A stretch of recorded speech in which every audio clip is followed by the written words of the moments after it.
Hello, Rise Builders. So, today we are going to discuss agreeing to disagree. Agreeing to disagree. And I think we all understand that everyone is entitled to their own opinion. No one should be pushing or trying to, push their agenda or force someone to believe the same way that they believe. We all have our ways of thinking. We all come from different backgrounds, cut from different cloths. We were raised differently. So, of course, we're going to think differently. Just think if there was 10 of you or 10 of me. It would be insane. It would be crazy, right? But that's what makes us so unique, that we have our own opinions, that we're able to think the way we want to think. We want to have our own way of doing things and not having anyone to try to force us to do something differently. Now, don't get me wrong.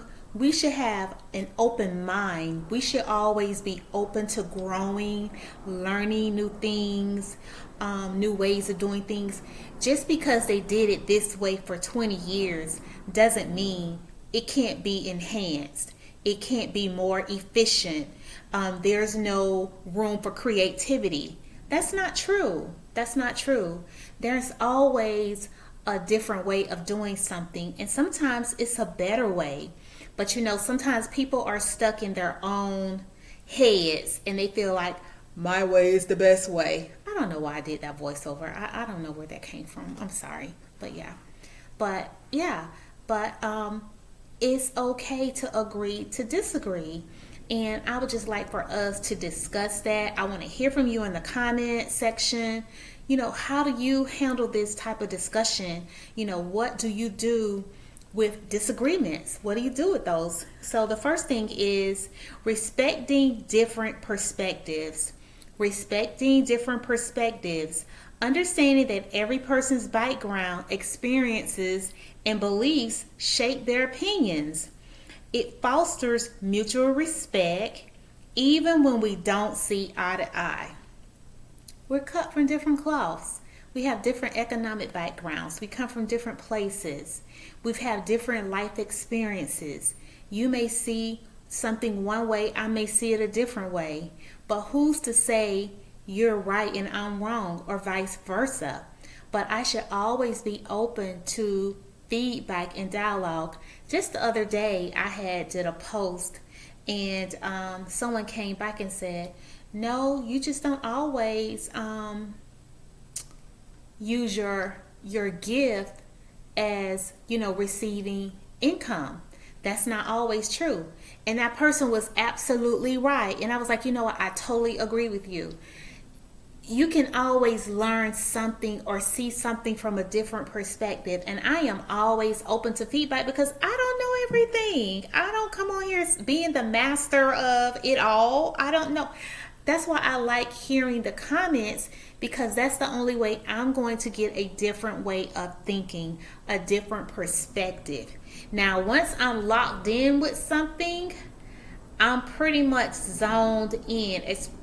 Let me reword that. When I'm talking about faith and what I believe, I am pretty much locked in what I believe on my faith. Not saying I'm not open to learning other things, because I am, but when it comes to who I believe created me, those are the type of things I'm talking about right there. So but again, that's not something I try to push on anyone else. That's my belief. That's my belief. That's what how I was raised, and what I've read in my word, and how I have dedicated my life to God. That's what I believe. But that doesn't mean I'm not open to hearing other people's perspective, or I'm just totally tuned out. I just want to make sure I put that out there. Conflict versus healthy debate. Conflict versus healthy debate. Disagreements do not have to turn into conflicts. Instead, they can be opportunities for learning, growth, when approached with a positive mindset. You can't come at people with an aggressive tone, even your demeanor, um, your body language. It all needs to be in sync. It needs to be mild. It needs to be gentle. It needs to be to the point that the other person can receive what you're saying. I can't receive what you're saying if you are hollering at me or if your voice is in a high pitched tone. I need you to be calm, cool, collective. Calm, cool, collective. And whenever we can get into those heated conversations, that's when we know it's time to dial down. I think we've all been there. I know I've been there. Well, that tone of mine, it gets high pitched. It gets really high pitched. That's when I started feeling the smoke coming out. Then I'm not already in the zone, but it's percolating. It's percolating, and you don't never want to get there just because of an opinion. Someone can't see your view, your point of view. They're definitely not going to be able to hear it when you're in a hostile tone. So we just got to keep that in mind. When to walk away, when to walk away. Not every debate needs resolution. I'm going to repeat that again. Not every debate needs resolution. Sometimes the best option is to acknowledge the difference and move forward without resentment. Yeah, sometimes you just need to say, okay, it's time for me to go. It's time for me to exit. You want to exit before it even escalates to that point. Let's not even get hot and heated. Let's not mess up a friendship over what's happening in the news. That's one of the biggest things you see. You people just getting all in their feelings, all in their emotions. What has happened has happened. Let's move on. Let's continue to eat, drink, and be merry. Let's just continue to eat, drink, and be merry. Yeah, let's just be happy. Let's be happy, and let's just move forward. Let's just try to stay on the same path, the same train. It's not that serious. It really isn't. It is not that serious. And you know who the debaters are. You're going to always have someone show up at the family reunion or the family cookout, and that's the debater. Here comes debater John. Here comes debater Amy. You know who those individuals are in your family, and they're going to debate. You know who the debaters are on your job. They're going to always want to twist and turn. They want to play devil's advocate. They want to get things stirred up. They want to get it going. You already know. So make the decision not to get on the cuckoo train with them. Just don't even do it. Avoid it. And sometimes people are coming from a good place. When they are debating, they're trying to sometimes get you to understand, well, maybe there's another path you can take. So sometimes it's not a negative thing. So just look out for that and just be open. So what are some action steps? What are some things we can do? We can practice active listening. Before responding, seek to understand the other person's point of view fully. You can't understand someone's point of view if you haven't heard what they were saying. I know sometimes in conversations I will repeat, well, this is what I heard you say, and I repeat ... And that person is either going to agree or disagree and say, no, I didn't say that. That's not what I said. Yes, you're right. That you're accurate. That is exactly what I said. But a lot of times we want to control the conversations, and it just can't be one-sided. It's a two-way conversation. Conversations are always two-way. One person shouldn't always just be leading the conversations. You ever been in a conversation and one person's just taking over all the time? You can't get one word in. They're just before they even take another breath. So you got to be mindful of that, and especially when you're in a relationship, you have children. You want to make sure your kids understand what you're saying. You want to make sure you understand what your children are saying. You want to understand what your spouse is saying. Hey, is this what I heard you say? Let the man speak.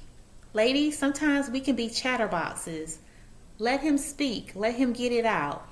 Statistics shows that we have so many more words than they do. That's why we're quick to come back with a snap, snap, snap, crackle, pop. We can eat them up. But that's not good. Just let the man speak. Let the man speak. Use I statements. Express your perspective without attacking the other person's beliefs. I feel instead of you're wrong. I feel. When you said that, I feel that ... as opposed to you're wrong, or another thing, you always. No, that's not the right way to go about that. So we need to be really mindful of what we say and how we say it. I love to say that. I'm big on this one. It's not what you say, it's how you say it. Because I'm not a child. Don't speak to me as a child. So just being mindful of the conversation and the tone and your disposition, your demeanor. Set boundaries. If a discussion becomes too heated or unproductive, agree to disengage respectfully. Time to get car keys. Time to go. Even before you feel it percolating, you already know. You already know, okay, this has the potential to go left. So to keep this from going left, I'm going to exit while we're still in good standings. Why do you want to exit when you start pointing your finger, or your voice start escalating, or somebody starts crying, or the other person starts having a meltdown? We've all seen it at the family reunions. We've seen it at Thanksgiving and Christmas. Someone gets offended and then they start crying. Or, even to the point somebody might, lay out on the floor, or it just gets stirred up. It's just all over the place. And then you have others who might escalate it, take it to another level. No, we're not doing that. That's just too much energy. It's just way too much energy. So, of course, I got some questions for you. How can we balance standing firm in our beliefs while respecting others' differing opinions? How can we balance standing firm in our beliefs while respecting others' differing opinions? People are going to have different opinions from you. That's just life. It's a part of life. But how can you stand firm and say, okay, well, this is what I believe. I hear you loud and clear. This is what I believe. There's no changing it. Done deal. But we're good. We're still good. You want to go to lunch? You want to go to dinner? Hey, what are we doing next week? Are we still meeting for pickleball? Hey, what's up? We're good. We're still going shopping. I don't want anything to break up what we got doing because of something ill will. It's not even that serious. It's not that serious. It's just not. When is agreeing to disagree a sign of maturity, and when is it avoiding necessary confrontation? This is a good question. When is agreeing to disagree a sign of maturity, and when is it avoiding necessary confrontations? Sometimes we don't even want to be engaged, and so we'll just ignore the subject. You see it on the stove. You know it's hot, baby. You know it's hot, and you want to bring it up, but you just like, I'm not gonna say nothing. The time isn't right. I'm just In my opinion, when you know the time is not right and it's still hot, the surface is hot, the block is hot, I think that's a sign of maturity when you're just not going to say anything. You're just going to let it go. And when I say not say anything, I'm not saying you're giving the person the silence treatment.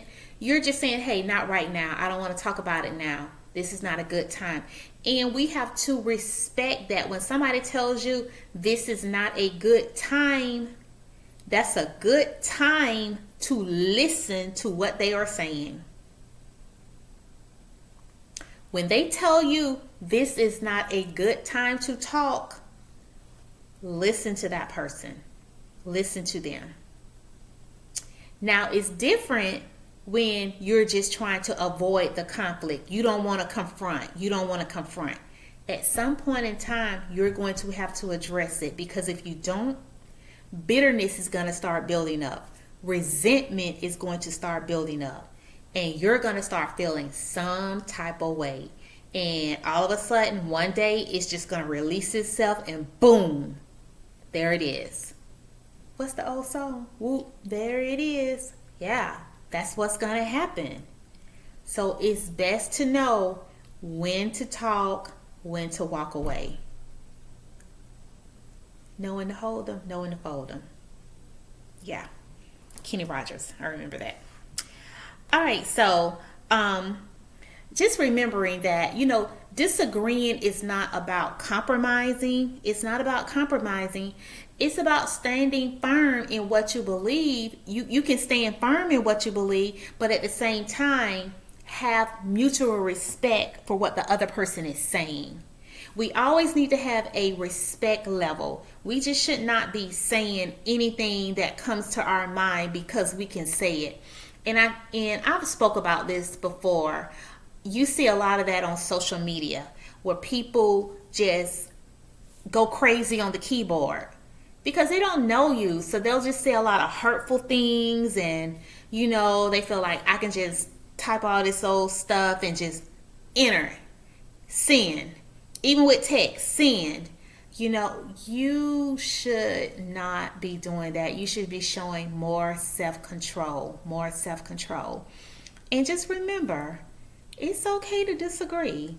We're going to agree to disagree, but we are still going to stay connected. We're still going to be okay. And we're going to still continue to do what? Live our best lives. Life is too short. So just move forward.